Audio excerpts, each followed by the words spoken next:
안녕하세요. 저는 평범하게 살고 있는 30대 여성입니다. 기가 막히고 코가 막히는 사연을 가지게 되어 여러분께 공유하려고 지금 컴퓨터 앞에 앉았네요. 저는 이 사건으로 인해 오랫동안 고통받고 있고 그 고통으로 인해 아직도 심리치료와 정신과 약을 먹고 있습니다. 잊으려고 해도 쉽게 아픔이 지워지지 않네요. 세월이 지나면서 잊힐까 지금은 살던 곳을 떠나 지방으로 이사를 내려와 있습니다. 자연을 보고 있으면 그나마 숨을 트이는 것 같은데 가끔 그를 닮은 남자의 뒷모습을 보게 되는 날이면 숨을 쉴 수가 없을 만큼 공황 상태에 빠지곤 합니다. 저를 이렇게 만든 사람을 잊으면 좋겠지만 어쩌면 나에게는 유일한 피부치였을 사람을 잃고 가장 사랑하고 믿고 싶었던 사람에게 배신을 당하니 마음의 병이 쉽게 잊히지 않는 것 같아요. 조금은 긴 이야기가 될지 모르겠지만 제 사연을 공개하려면 저의 성장 배경을 소개해야 할 것 같아 간단하게 어릴 때부터 이야기하겠습니다. 저는 갓난아기 때 일반 가정에 입양된 입양아였습니다. 제가 8살 때까지는 키워주시는 부모님이 당연히 친부모님이신 줄 알고 컸고요. 물론 그만큼 사랑 또한 듬뿍 받으며 컸습니다. 저를 부모님은 물론 할머니 또한 정말 많이 예뻐해 주셨는데 아직도 기억나는 것은 제가 괜한 투정을 부려도 할머니는 귀엽다고 엉덩이를 토닥여 주셨기에 제가 입양하려는 생각을 못하고 컸던 것 같아요. 그런데 제가 7살 때 첫째 동생이 태어나고 저의 모든 세상이 하루아침에 바뀌었어요. 엄마가 어린 남동생을 병원에서 안고 와서 그 모습이 너무 예쁘고 귀엽던지 저는 바로 달려가서 포대기에 쌓여있는 동생의 볼을 살짝 쓰다듬었습니다. 그런데 옆에 있던 할머니가 제 손목을 휘어잡으며 떨어지라고 소리를 치시더라고요. 어린 동생은 큰 소리에 놀라서 울고 엄마 아빠는 할머니에게 애한테 왜 그러냐고 타박을 하셨죠. 저는 그때까지 아기가 너무 작고 약해서 내가 실수할까봐 그러나 보다 하고 아기 근처에 안 갔던 기억이 있어요. 동생을 안고 싶을 때마다 아빠한테 안겨 아기 만져보고 싶다고 투정을 부리면 아빠 손에 이끌려 겨우 동생의 손을 잡을 수가 있었어요. 그런데 1년 후 이번에는 엄마 아빠에게 또 딸이 생겼습니다. 연년생으로 아들과 딸이 한꺼번에 생긴 거였어요. 이제 동생이 저에게 둘이나 갑자기 생긴 상황이 놀랍기도 하고 당황스러웠죠. 또 만질 수 없는 애가 또 생겼으니까요. 엄마 아빠도 애 셋을 봐야 하니 부담스러우셨을까요? 그때까지 제 편을 들어주었던 엄마 아빠의 눈빛이 달라지셨어요. 저는 8살이었으니 당연했지만 너는 스스로 네 일을 해야지, 동생을 네가 봐야지 하는 요구가 늘어났습니다. 그래도 저는 드디어 동생들을 만질 수 있다는 생각에 더 신이 나서 알겠다고 잘 볼 수 있다 하면서 동생들과 놀아주었어요. 평생 혼자 살다가 남동생, 여동생이 생기니 너무 좋기도 했고 동생들이 너무 귀여웠거든요. 기저귀도 갈아보고 이유식도 먹여보고 같이 목욕도 하고 그때까지는 제 친동생이라서 제가 돌본다고 생각을 했습니다. 그렇게 그날도 동생들과 신이 나게 놀고 있는데 할머니가 집으로 오셨습니다. 현관문을 열고 들어오시며 저를 보면서 인상을 찌푸리시더라고요. 그리고 바로 안방으로 들어가셨습니다. 그런데 부모님과 할머니의 말이 방문 밖으로 새어나오더군요. 아니, 왜 쟤는 아직도 여기에 두는 거냐? 첫째 낳으면 바로 다시 보낸다고 하지 않았어? 이제 둘째까지 있는데 언제까지 거두고 살 거야? 당장 내보내. 애 셋을 어떻게 보려고 하냐? 너희 형편에 애 셋을 어떻게 키워? 어머니, 그래도 이제껏 친자식처럼 키웠는데 어떻게 친자식 생겼다고 바로 파양을 합니까? 그래도 애들 잘 돌보고 말도 잘 들어요, 이제. 그 말은 그만하세요. 아니, 너는 그렇게 물러터져서 안 된다는 거야, 응? 처음부터 내가 쟤의 입양을 허락한 건 남의 자식 키우면 하늘이 간복해서 부부에게 애를 준다는 그거 하나 때문에 허락한 거다. 그런데 이제 친자식 둘이나 생겼는데 언제까지 저 애를 돌볼 거야? 제 역할이 끝났으면 다시 제자리로 돌아가는 게 당연하지. 당장 돌려보내. 어머니, 제가 연년생을 한꺼번에 낳다 보니 애 둘을 한꺼번에 돌보기가 너무 힘들어요. 유라는 애들 돌보라고 시키면 되니까 그냥 두세요. 그럼 제 키우는 밥값은 하는 거 아니겠어요? 지금도 학교 다녀오면 애들 씻기고 밥 먹이고 하는 건 유라가 다 해요. 그냥 어린 부모 하나 둔다고 생각하세요. 저는 그 말을 듣고 제가 입양하라는 사실과 이 집에 아직도 남아있는 건 동생들을 돌보는 보모가 필요했기 때문이라는 것을 알게 되었습니다. 그리고 제 역할을 제대로 하지 못하면 이 집에서 쫓겨나야 한다는 사실도 알게 되었죠. 어떻게든 다시 이 집의 가족이 되려면 저는 착실히 제 역할에 충실을 해야 했습니다. 물론 엄마 아빠는 저를 보내기 싫어서 할머니를 달래려고 그런 말을 하실 수도 있었지만 어린 저는 그런 생각을 하지 못했죠. 저는 이곳에서 살기 위해 학교를 다녀오면 바로 애들을 돌봐야 했어요. 어차피 부모님이 맞벌이하니 동생을 돌보는 것은 당연했지만 제가 입양하라는 것을 몰랐을 때와 아이들의 돌보는 느낌은 천지 차이가 되어버렸죠. 그전까지는 가족으로서 의무였다면 이제는 저에게 생존의 문제가 되어 있었으니까요. 동생이 열이라도 나는 날이면 저는 손발이 덜덜 떨려왔어요. 제가 잘못해서 동생이 아픈 건 아닌지, 아이를 잘 못 본다고 저를 쫓아내지는 않는지 온갖 걱정이 저를 휘감았죠. 그렇게 세월이 가고 제가 중학교 3학년 때 아빠가 갑작스러운 사고가 나시고 말았어요. 아빠가 일하시다 높은 곳에서 떨어지셨는데 엔지니어로 일을 하셨던 아빠는 회사를 더 이상 다닐 수가 없으셨어요. 어깨뼈가 심하게 다치시며 손을 높이 드실 수가 없게 되었거든요.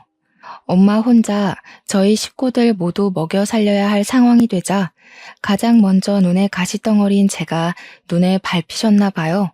할머니가 온 식구를 불러 모으셨어요. 사실 저는 할머니가 무슨 말을 꺼내실지 대충 감이 왔어요. 저를 보실 때마다 언제부터인지 할머니는 저를 감정 쓰레기통으로 사용하고 계셨거든요. 너희 이제 어떻게 할 거니? 이제 아범 너는 직장도 그만두었는데 어멈 너 혼자 벌어서 애들 먹여 키우고 또 병원비에 학원비에 다 어떻게 감당할래? 군입 하나라도 줄여야겠지 않니? 쟤 그만 보내라. 저만큼 키웠으면 하늘도 감복해서 놀랐겠다. 이제 보내도 원망 하나 하지 않을 거야. 할머니 말에 엄마 아빠는 아무 말이 없으셨어요. 이미 그 순간 저의 운명은 결정되어 있었던 거죠. 순순히 모든 것을 받아들여야 했습니다. 이제껏 이곳에 있었던 것도 다행이라 생각해야 했죠. 그렇게 아무 말도 안 하고 제 짐을 챙겨 들었습니다. 짐이라고 해봤자 책가방, 자잘한 학용품, 옷 몇 가지와 교복뿐이었습니다. 그 모습을 본 동생들은 두 눈이 휘둥그레지더라고요. 이제껏 친누나 친언니인 줄 알았던 제가 피를 나눈 사이가 아닌 사이라는 것을 알았으니까요. 집을 나가려는데 양쪽에 한 놈씩 붙어서 저를 붙들었습니다. 안 돼, 누나. 가지 마. 누나, 나 두고 가지 마. 누나 없으면 밥은 누가 줘? 응? 이제 누가 공부 알려줘.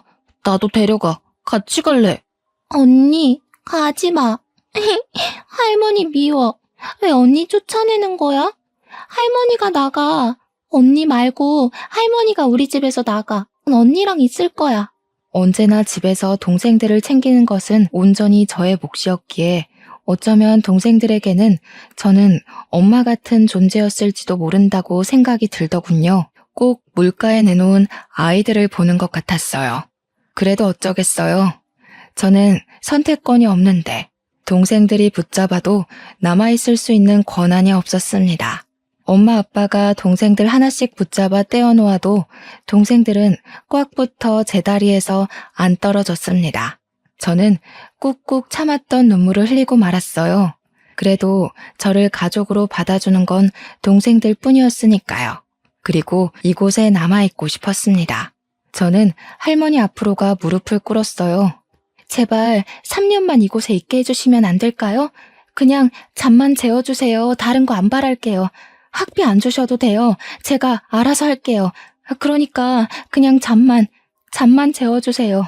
동생들은 이제 할머니한테 붙어서 언니 누나 쫓아내지 말라고 울고불고 떼를 썼습니다.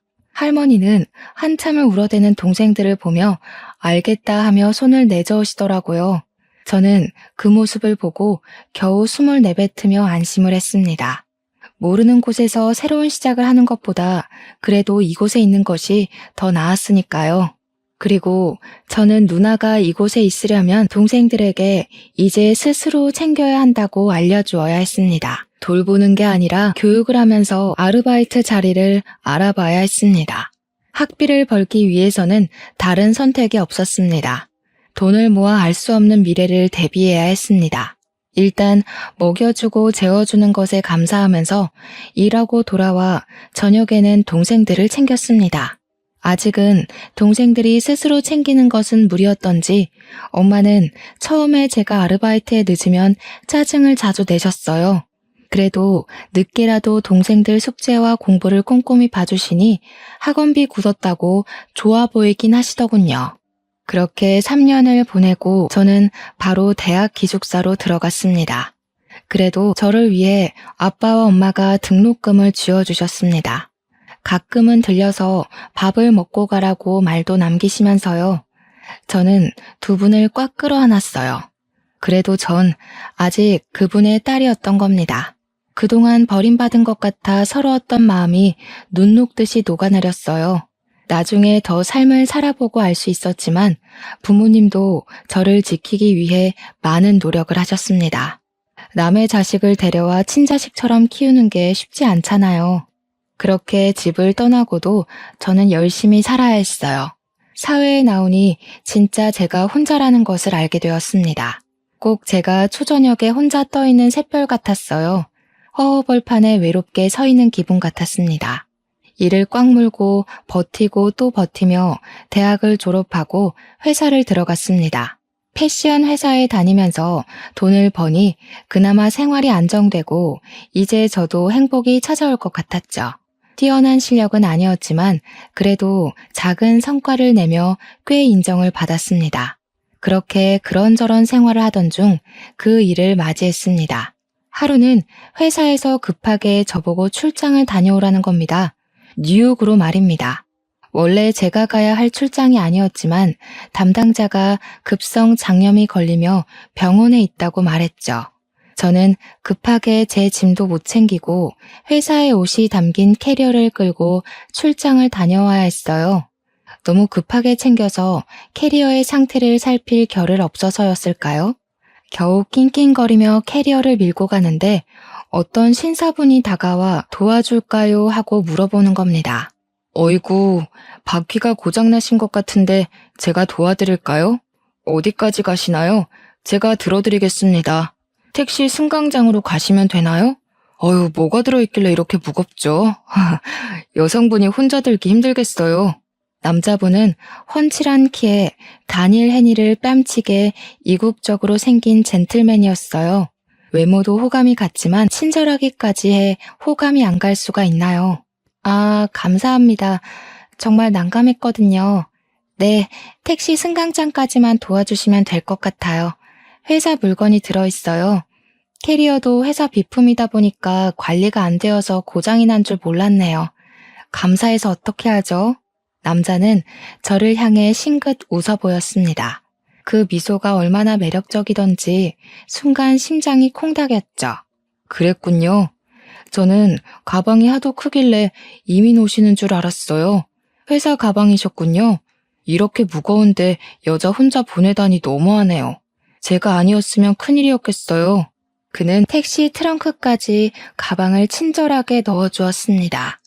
감사하다고 남자에게 인사를 남기고 택시를 타서도 택시 뒷창으로 그를 힐끔거리면서 쳐다봤어요. 괜히 연락처라도 물어볼 걸 하는 아쉬움도 남았어요. 그렇게 며칠을 지나지 않아 저는 다시 그 남자를 만났습니다. 그때 저는 회사 직원들과 회사 앞 카페에서 커피를 마시러 들렀을 때였습니다.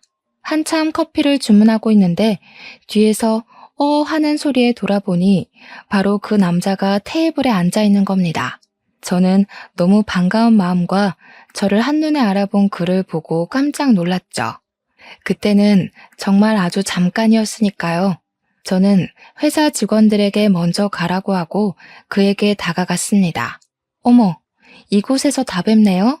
여기는 무슨 일 때문에 오신 거예요? 그때 도와주셔서 정말 감사해요. 덕분에 큰 문제 없이 다시 회사로 돌아왔습니다. 다행이네요. 안 그래도 그렇게 보내놓고 정말 걱정이 많았거든요. 그런데 이렇게 또 만난 거 보니 우리 혹시 운명인가요? 우연히 반복되면 운명이라고 하잖아요. 그는 그렇게 이야기하며 저를 보고 씩 웃는 겁니다.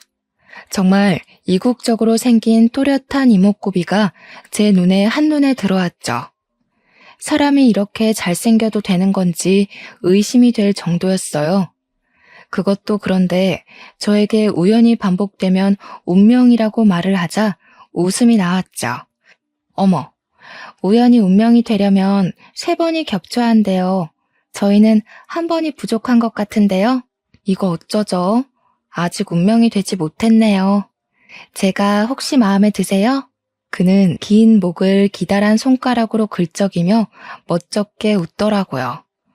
아유, 전 그날 당신을 그렇게 보내서 너무 후회해서 방금 보고 너무 좋아했는데 저만 아쉬웠나 보네요.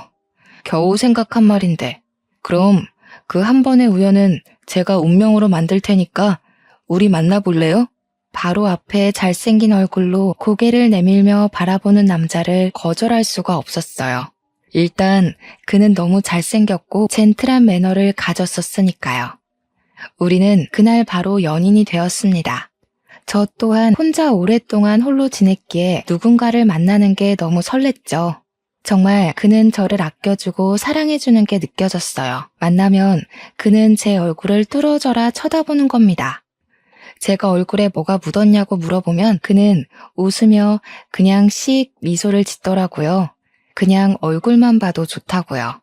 그때는 그의 말을 그냥 곧이곧대로 믿었던 것 같아요. 저를 너무 사랑해서 그렇게 본다고 말입니다. 그는 미국 교포 어머니와 미국인 아버지에서 태어난 혼혈이라고 하더군요. 그래서 그렇게 뚜렷한 이목구비를 가졌나 봐요. 바로 아래로 2살 어린 여동생이 있다고 말도 해주었어요. 아버지는 그가 15살 때 돌아가셨다고 했습니다. 저에 대해 물어봐서 제가 입양하라는 말을 해주었어요. 어릴 때 있었던 일을 말하면 그는 손을 꽉 잡아주면서 자기와 함께하면 절대 그런 일 다시 겪지 않을 거라고 하는 겁니다. 맞잡은 손이 얼마나 따뜻한지 저는 그의 말을 들으면서 제 마음의 응어리가 녹아내리는 것 같았어요. 이제 정말 인생을 함께할 사람을 만났다고 생각했죠.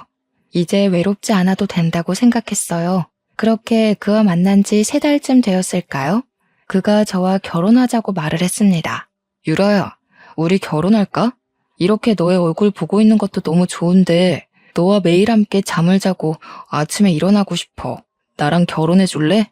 전 그 사람 말에 아무 말도 못하고 입을 우물거렸죠. 그 사람을 사랑했지만 만난 지 3달도 안 되어 결혼을 하는 건 너무 이르다고 생각했죠. 그렇게 급한 문제가 아니라고 생각했습니다.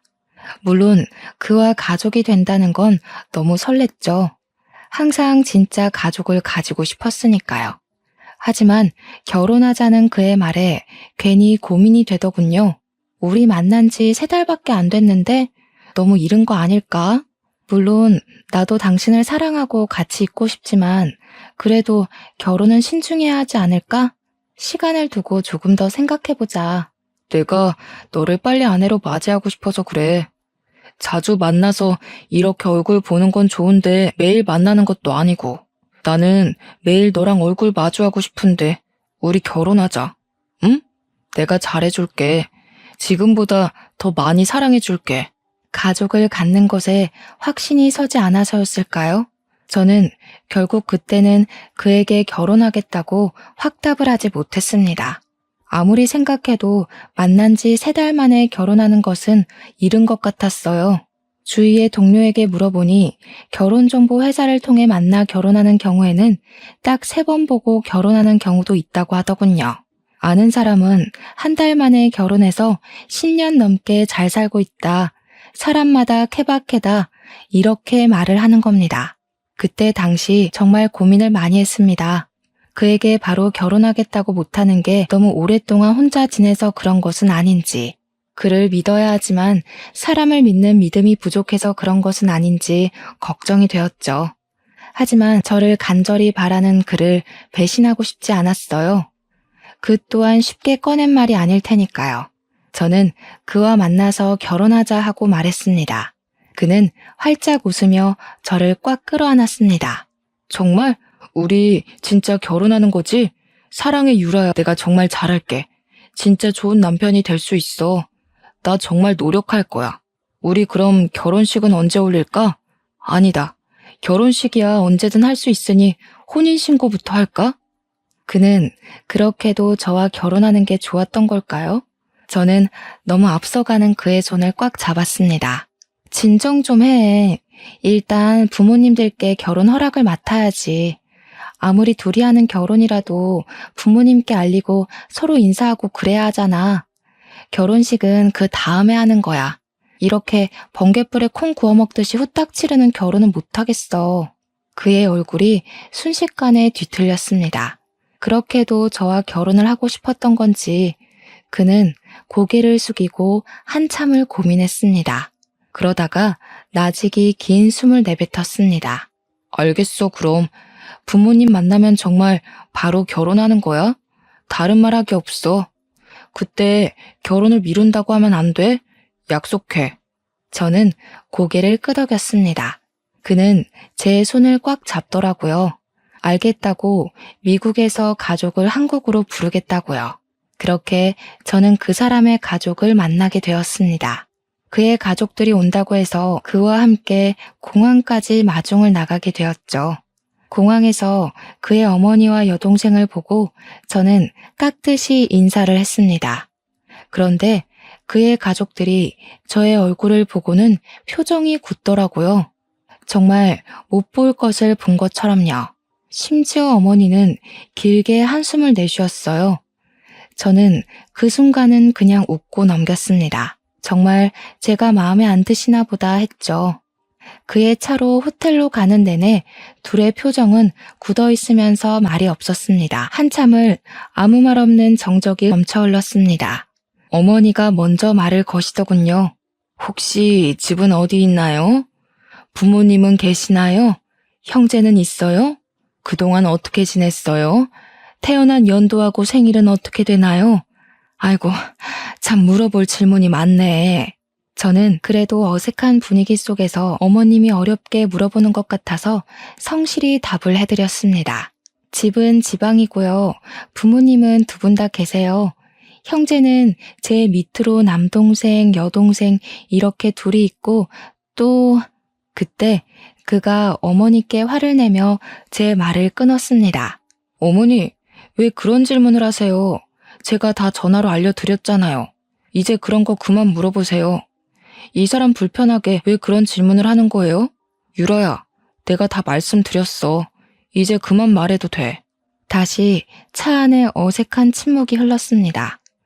저는 당시에 가족 사이가 나쁜가 보다 하고 넘겼습니다. 그리고 그가 정말 제가 불편할까봐 그런 거라고 생각을 했죠. 호텔로 내려다주고 돌아가는 길에도 그는 제 손을 꽉 잡고서 기분 나쁘진 않았는지 또 물어보더라고요. 이렇게 저를 챙겨주는 게 고맙기만 했죠. 그렇게 가족이 모인 상견례가 시작되었습니다. 저는 엄마 아빠를 몇 년 만에 뵙는 거였어요. 그동안 삶이 바쁘기도 했고 왠지 가족에서 떨어져 나간 것 같았거든요. 그런데 2분은 흔쾌히 저의 상견례에 와주시고 사위가 잘생겼다 하고 잘 살라고 축복을 내려주셨습니다. 남편이 정말 훤칠하게 잘생겼더라. 이놈 아빠 보고 자라서 얼굴만 보고 남편감 고른 거 아니지? 잘 살아. 그리고 불러줘서 고맙다. 저는 아빠를 꽉 껴안아드렸어요. 와주셔서 너무 감사해요. 자주 못 가서 너무 죄송해요. 정말 잘 살 거예요. 걱정하지 않으셔도 돼요. 그동안 키워주셔서 정말 감사해요. 엄마 아빠는 제 손을 꽉 잡아주시며 토닥이셨습니다. 미안하다 유라야. 그때는 정말 우리가 사는 게 팍팍해서 너의 마음까지 챙길 여유가 없었어. 너에게 그렇게 대하면 안 된다는 걸 알면서도 먹고 사는 게 급급했다. 서운한 거 다 털어버려라. 저는 네라고 대답하고 고개를 끄덕였습니다. 이렇게 가족들과 상견례를 치르니 정말 이제 저도 그의 가족이 된 것 같았어요. 그렇게 저희는 이제 본격적인 결혼 준비를 하게 되었습니다. 그런데 이번에 그는 혼인신고를 하자고 하는 겁니다. 유라야, 우리 어차피 결혼할 거 일찍 혼인신고를 하면 어떨까? 조금 일찍 해도 좋을 것 같은데. 우리 혼인신고하고 당당하게 법적 부부가 되자. 물론 결혼 후 혼인신고를 하게 되겠지만 결혼식장도 잡지도 않았는데 너무 이른 선택 같았어요. 그래도 그건 너무 성급하게 하는 거 아닐까? 결혼식 후에 해도 늦지 않잖아. 천천히 하자. 일단 결혼식 준비하는 거에 집중했으면 하는데 결혼하기 전에 신경 쓸 게 너무 많잖아. 네가 나를 버리고 달아나 버릴까 봐 그래. 혼인신고 먼저 하자. 요즘 보면 혼인신고하고 먼저 살다가 나중에 결혼식 올리는 사람도 많던데. 우리도 그런 거로 생각하고 몇 달 후면 결혼식도 올리고 먼저 혼인신고해도 상관없잖아. 그의 말이 다 틀린 말은 아니었습니다. 그런 부부가 심심치 않게 있으니까요. 하지만 그때 당시 저는 왠지 또 거부감이 들더라고요. 이렇게 성급하게 결혼하는 것도 고민을 많이 했는데 혼인신고까지 그렇게 성급하다니요. 제가 한참 고민을 하니 그는 정말 안달복달을 하는 겁니다. 혼인신고를 먼저 하는 게 뭐가 문제냐는 거죠. 우리가 사랑해서 법적으로 부부가 먼저 되는 거라고요. 저는 그의 성화에 못 이겨 알겠다고 했습니다. 그래도 그 사실을 부모님과 그의 가족에게는 알려야 할 것 같아 전화로 연락을 드렸습니다. 그런데 예비 신우가 질겁을 하는 겁니다. 그러지 말라고요. 저는 너무 당황스러웠지만 왜 그러냐고 말을 못하겠더라고요. 상견례 전에도 저를 별로 달가워하지 않았으니 혼인신고도 환영하지 않는 거라고 생각을 못했습니다. 회사에서 퇴근하려고 준비를 하는데 예비 신우에게 전화가 왔습니다. 회사 앞 카페에 있으니 나오라고 하더라고요. 그래서 저는 카페로 갔습니다. 굳은 표정의 신우가 카페에 앉아 있었고요. 제가 앉자마자 예비 신우는 당장 이 미친 결혼을 그만두라고 하는 겁니다.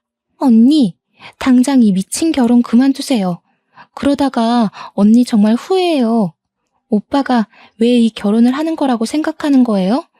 언니를 사랑해서 하는 것 같아요? 설마 그렇게 생각하는 건 아니죠? 저는 당황해서 말을 못하고 입을 뻥끗거리고 있었어요. 아무리 마음에 안 든다고 저렇게 말할 것까진 없잖아요. 그때 그가 어떻게 알았는지 저희에게 다가와 저의 손을 와락 잡아서 자리에서 일으켜 세웠어요. 너 무슨 말이 그래? 유라에게 왜 결혼을 그만두라고 하는 거야? 내가 유라를 사랑하지 그럼 안 그렇다는 말이야? 이런 말 할 거면 너 당장 미국으로 돌아가. 그의 여동생은 그를 날카롭게 쏘아보더라고요. 내가 왜 오빠가 이 언니 만나는지 모를 것 같아? 오빠 아직도 그러는 거지? 아직도 안 고쳐진 거야? 그렇지. 오빠가 이 언니랑 결혼하는 거 제니퍼 때문이잖아. 그의 손이 예비 신우의 뺨을 날카롭게 지나쳐 갔습니다. 너무 놀라 손으로 입을 막고 두 눈을 동그랗게 뜨는 사이에 저는 그의 손에 이끌려 카페를 나서고 있었습니다. 그에게 이끌려 차에 태워지면서 그에게 제니퍼에 관해 묻고 싶었지만 그의 얼굴을 보고 입을 다물었습니다. 당장이라도 폭발할 것처럼 시뻘개져 있었습니다. 그의 손에 이끌려간 곳은 그의 집이었어요. 만남이 짧아서인지 지금까지 사귀면서 그의 집은 처음 가봤어요. 이제 곧 있으면 이곳은 저희 신혼집이 될 곳이었죠. 그는 집에 오자마자 저를 와라 끌어안았습니다. 저를 품에 안고 온몸을 잘게 떨고 있었습니다. 미안. 난 정말 너를 놓치기 싫은데 이렇게 보기도 아까운데 우리 가족은 나의 결혼을 받아들이기 너무 싫은가 봐. 난 유라 너만 있으면 돼. 그럼 우리 가족도 버릴 수 있어. 내 옆에 있어 줄 거지? 저는 그의 등을 토닥였습니다. 저를 간절히 바라는 그의 마음을 잘 알 것 같았어요. 저도 그와 같은 마음이었으니까요. 세상 천지에 저에겐 그밖에 제 편이 없었으니까요. 알아. 나도 당신 마음 다 알아. 나도 당신만 있으면 될 것 같아. 그러니까 가족을 버린다고 하지 마. 혼자는 너무 외로워. 내가 직접 겪어봤잖아. 내일 당장 혼인신고하러 가자. 우리가 법적으로라도 이어져야 우리 가족이 더 이상 우리를 갈라놓지 못하지. 오늘은 이곳에서 자고 내일 아침에 바로 가서 혼인신고하자. 알겠어. 내일 당장 하자. 당신이 원하면 나도 좋아. 그러니까 이제 동생한테 손찌검하지 마. 나 아까 너무 무서웠어. 그는 저를 꽉 끌어안고 알겠다고 하더군요. 내일이면 그와 정말 부부가 된다고 생각하니 마음이 뭉클해지더군요. 그동안의 걱정이 참 무색해졌습니다. 그렇게 그의 집에 하루를 보내게 되고 이제 우리의 신혼집이 될 집을 구경하게 되었어요. 그렇게 안방의 옷장 문을 열었는데 하얀 웨딩드레스가 들어있었죠. 저는 정말 깜짝 놀랐어요. 순간 소름이 돋아 올랐던 것 같아요.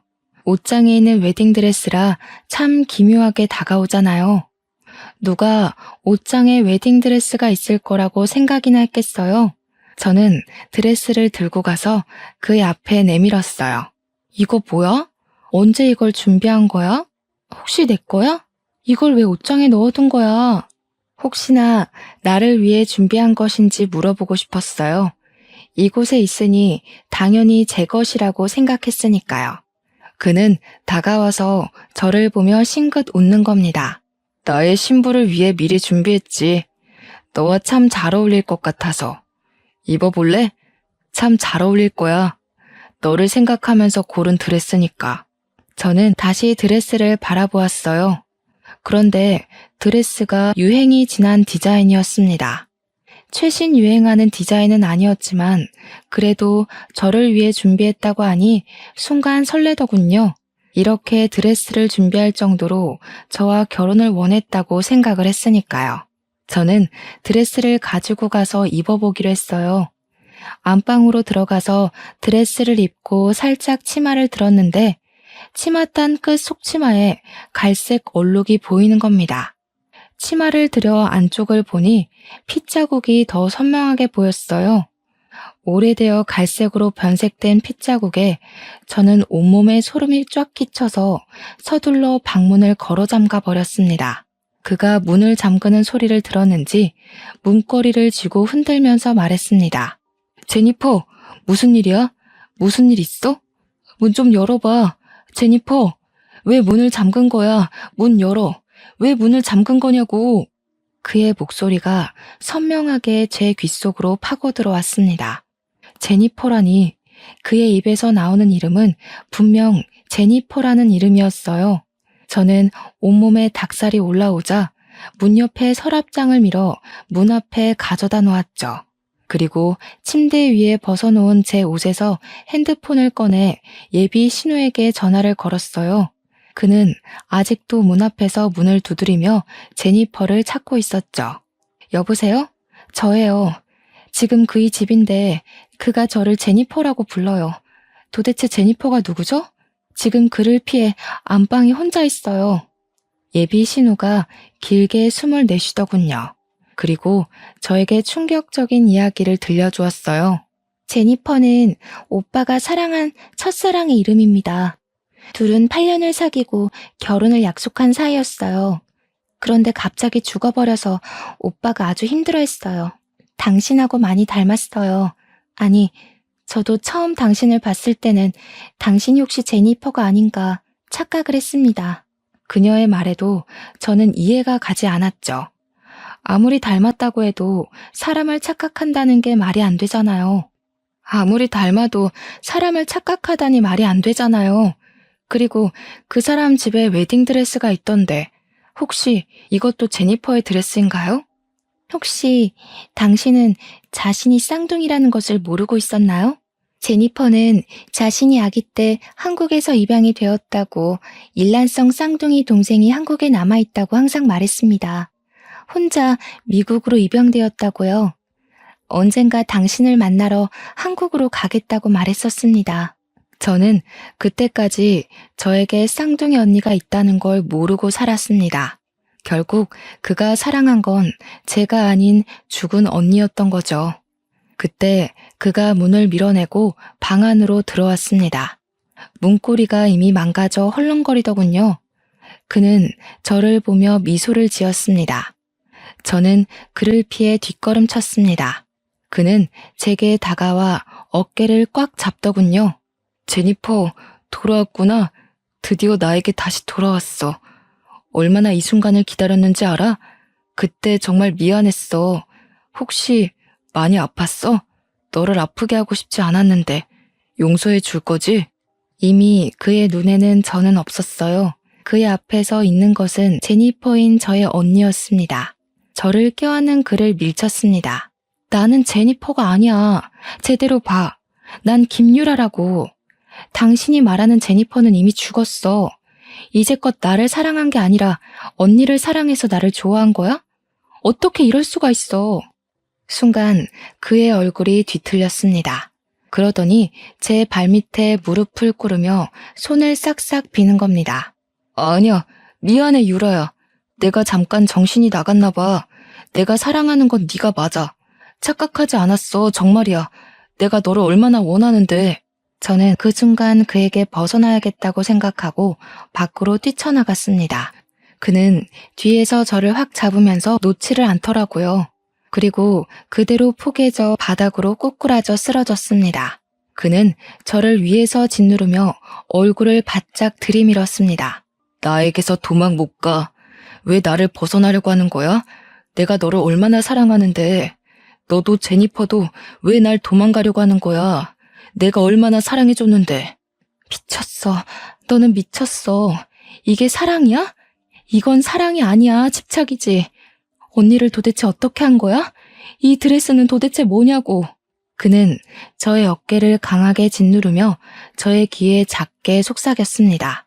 나랑 결혼하기 싫다고 해서 영원한 나의 신부로 만들었지. 이제 네 차례야. 유라야, 나를 벗어날 생각하지 마. 저는 두 눈을 날카롭게 뜬 그를 보며 온몸을 벌벌 떨어야 했습니다. 그의 손은 목을 틀어쥐고 있었습니다. 이제 나는 죽겠구나 하고 마지막 숨이 목구멍까지 차오를 때 현관문이 열리며 그의 어머니와 여동생이 경찰들과 들이닥쳤습니다. 경찰들은 제 위에 있는 그 사람을 끌어냈습니다. 결국 그는 현행범으로 바로 경찰서로 끌려갔습니다. 저는 그곳에서 그의 여동생에게 그 전에 언니에게 있었던 일을 모두 들을 수가 있었습니다. 언니와 그는 고등학교에서 만난 사이였다고 합니다. 고등학교 때까지 8년간 사귀었던 두 사람은 각자 다른 대학을 다녔던 몇 년을 제외하고 거의 곁에 붙어 있었다고 합니다. 문제는 대학 졸업 후 그와 다시 만난 후부터 있었다고 합니다. 언니는 사교성이 뛰어나 주위에 사람이 넘쳐났다고 합니다. 그는 그것을 항상 못마땅하게 생각했나 봐요. 언니에게 사람들 가려서 만나라 잔소리를 하면 언니는 그것을 자신을 통제한다고 생각한 거죠. 언니가 그의 뜻대로 움직이지 않을 때마다 그의 불만은 점점 커졌나 봐요.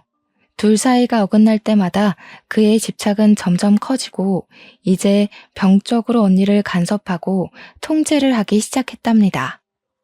참다 못한 언니는 그에게 결국 이별을 고했습니다. 언니와 이별을 받아들이지 못한 그는 결국 하지 말아야 했을 선택을 했습니다. 언니에게 수면제를 먹여 납치하고 드레스까지 곱게 입히고 둘만의 결혼식을 준비했다네요. 동생은 이미 그때부터 정신적으로 문제가 있지 않았을까 생각한다고 말을 하더군요.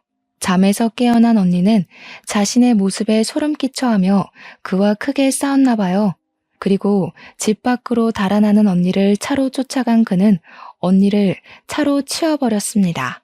언니는 쇼크로 그 자리에서 기절하게 되었고 그는 놀라서 언니를 차에 태워 병원으로 이동했지만 갈비뼈가 부러져 폐를 깊게 찌르는 바람에 언니는 결국 사망에 이르렀다고 합니다.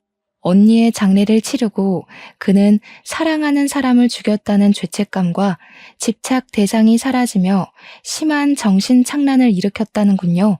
언니를 차로 치었지만 사고 후 살리려고 병원까지 이송까지 한 점을 생각해서 교도소가 아닌 정신병동에서 5년을 살고 출소를 했다고 하네요.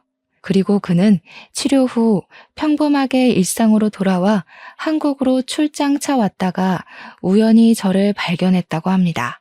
언니랑 똑같이 생긴 저를 보고 제니퍼가 살아왔다고 전화를 했더랍니다. 가족들은 아니라고 그 사람은 제니퍼의 쌍둥이 동생이 아니냐 하고 걱정을 했는데 다행히 그때 그는 정신줄을 꽉 붙들었나 봐요. 그래서 걱정을 한시름 덜고 있었다고 합니다. 정신적인 문제가 치료가 다 되었다고 생각을 한 거죠. 나중에 경찰 조사에서 그는 처음부터 캐리어를 이용해 저에게 접근했다고 했답니다. 한 달 정도 먼저 저를 지켜보면서 접근할 기회를 엿봤다고 했다더군요. 그 후에도 그는 저를 감시하고 통제 안에 넣으려고 했다고 합니다. 언니에게 보인 집착을 저에게도 보인 거죠. 결국 그가 처음부터 사랑한 건 제가 아닌 죽은 언니였던 겁니다. 저의 모습에서 언니를 보고 좋아하고 사랑했던 거겠죠. 저는 다시 그를 찾아가서 말을 해봐야 하는 건지 고민을 했습니다. 가서 말을 한다고 무슨 의미가 있는지 고민을 했지만 완벽한 이별을 고하기 위해 저는 그가 있는 구치소를 찾았습니다. 그는 구치소의 교도소복을 입고 제 앞에 앉았습니다. 보기 좋네. 구치소 밥이 잘 나오나 봐. 사실 찾아올까 오지 말까 고민을 참 많이 했어. 우리가 더 이상 할 말이 남아있을까 하고 말이야. 하지만 묻고 싶더라고. 정말 나를 사랑하지 않았어? 한 번도 나를 사랑한 적 없어? 나한테서 언니를 보고 그동안 좋아한 거야? 처음에는 그랬던 것도 같아. 너를 처음 보는데 제니퍼가 살아 돌아온 것 같았으니까. 보면 볼수록 그녀가 떠올랐어. 그리고 너를 만나면서 너희는 결국 다른 사람이라고 생각했어. 좋아하는 거 싫어하는 게 너무 다르더라. 그리고 너의 모습이 더 좋았어. 제니퍼는 항상 강하고 당당하고 사람 좋아했지만 너는 반대니까 오히려 나랑 더 맞는다고 생각했어. 오히려 제니퍼가 나를 너에게 보내주지 않았나 생각했어. 확실한 건 마지막은 너를 사랑했다는 거야. 그의 마음에 움찔거렸습니다. 마지막은 저를 사랑했다는 그의 말을 믿고 싶었을까요? 저는 두 손을 꽉 쥐고 마지막을 고했습니다. 그랬구나. 그래도 사랑했다니 나도 그 사랑에 답을 해줘야겠네. 우리는 여기서 이제 헤어지는 거야. 시작했으니 끝도 있어야지. 다시는 우리 마주치지 말자. 다시는 서로를 만나도 모르는 사람인 거야. 우연히 만나도 우리는 운명이 아닌 거야. 고개를 숙이고 울먹이는 그를 두고 자리에서 일어났습니다. 나중에 들은 말은 다시 정신착란 현상을 일으켜 정신감호소로 이송되었다더군요. 저 또한 공황장애가 찾아와 정신과 치료와 약을 먹게 되었죠. 그리고 언젠가 한 번도 본 적이 없는 저를 닮았다는 언니가 묻혀있는 미국으로 가서 그녀를 만나고 싶네요. 어쩌면 언니가 저를 그에게서 구해주려고 그 웨딩드레스에 핏자국을 남겼나 싶기도 해요. 세상에는 기가 막히는 우연이 많다지만 어쩌면 사람에 의해 만들어지는 운명도 있나 봐요. 그것이 가져올 운명이 좋은 것인지 나쁜 것인지 결국은 끝까지 가봐야 알겠지만요. 간절함이 집착에 가까워져 올 때는 항상 주의를 기울여야 할 것 같아요. 과한 건 모자란 것만 못하다고 하잖아요. 여러분도 자신이 사랑하는 사람이 어떤 사랑을 바라는지 한 번쯤은 눈여겨보셨으면 좋겠네요. 긴 사연 읽어주셔서 감사합니다.